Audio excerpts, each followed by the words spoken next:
Om Sri Sai Ram.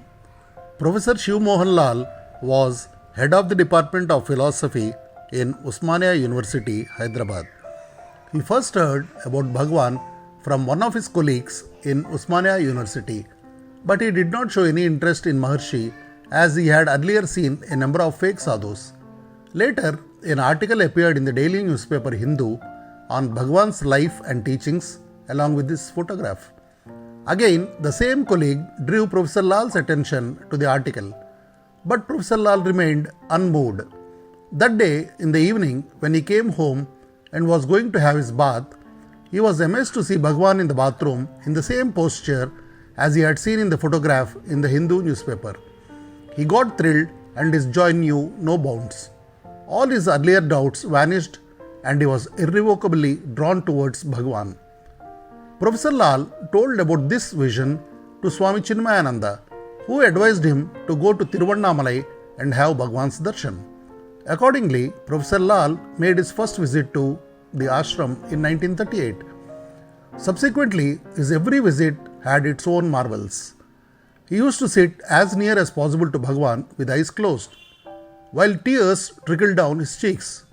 On one occasion, when he sat before Bhagwan, he saw only the empty sofa and realized that the formless had taken a form out of compassion for the devotees.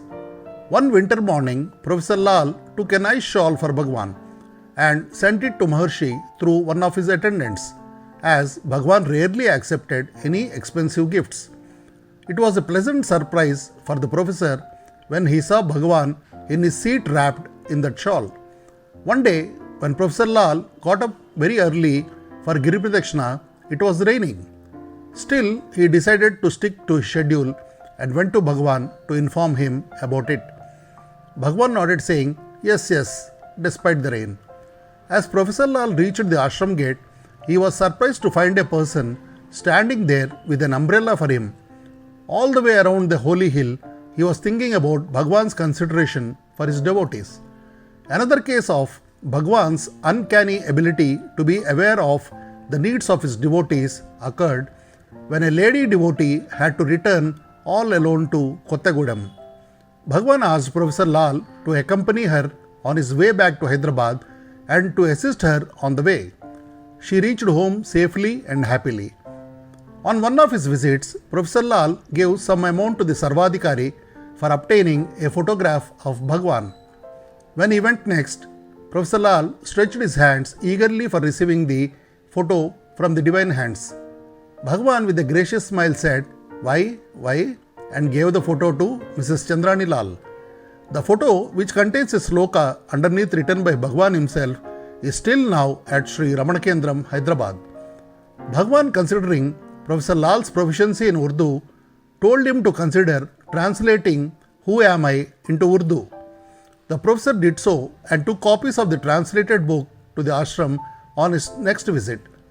Bhagwan told Professor Lal to read the translation to Mrs. Talayara Khan, who knew Urdu very well. She was all praise for the job so well done.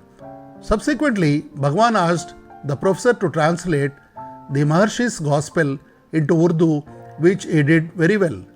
Professor Lal also wrote in Urdu the Maharshi and his message, which was published by the Abdul Kalam Azad Oriental Research Institute, Hyderabad. Whenever Professor Lal talks about Bhagwan, tears will trickle down his eyes. Thus, he led a fully dedicated and surrendered his life to Bhagwan. Om Namo Bhagavate Sri Ramanaya.